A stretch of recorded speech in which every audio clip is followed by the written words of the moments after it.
this is Liacurt Ali speaking, and the landscape can be a haven for communication, a free, accepting space that listens and speaks, a text. Rivers of Mercy by Liacurt Ali. Expansive land of vulnerability, great rocks of issues and inability, tumble, crumble, roll and fall as communication cascades in waterfalls, following the rivers until I find a place which is understanding and kind. Rivers of rapids, rivers of mercy, break to reveal an identity. A black and red swordfish swims alone through currents that circle in different tones, jumps and meets up with the blazing blue sky before it cuts into the river to deep dive. Fragments fall into the wind, falling with messages to send. I know they are enshrined in time to understand what is mine. Impulses of life flows afar. Listen to it, sublime scenes jar. See, hear, feel and smell. Changes everywhere, share and tell.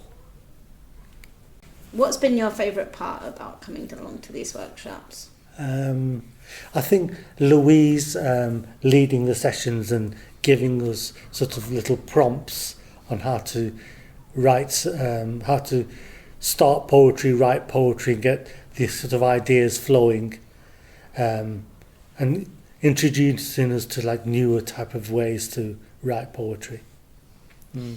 Is there anything in particular this kind of group has offered you additional to just another writing group? Yeah, I think it's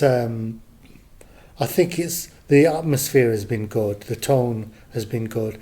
As I said, the screen, the TV screen there with the pictures of nature, it's quite relaxing, and it's not a kind of well, it's a safe space. Mm-hmm. So it's a relaxing, safe space, and it's interesting listening to other people's ideas and poems as well. So it's a good relaxed setting, yeah. Is there anything you'd like to ask? Yeah, what would be the most autistic friendly workshop for you? That's a really good question. I think it would be a kind of workshop that's quite sets a good relaxed atmosphere, as I've mentioned, with like the screen, like you've got visual there of nature and things, calming music. A good environment and setting is essential.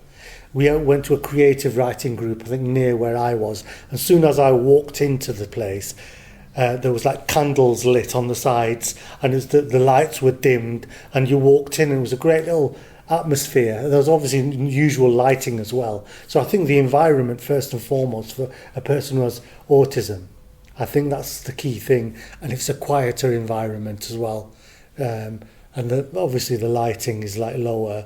And as I've just mentioned, the other things like music and scenery and things, that I think it is. And then obviously the person who's leading it has got to be obviously know about autism,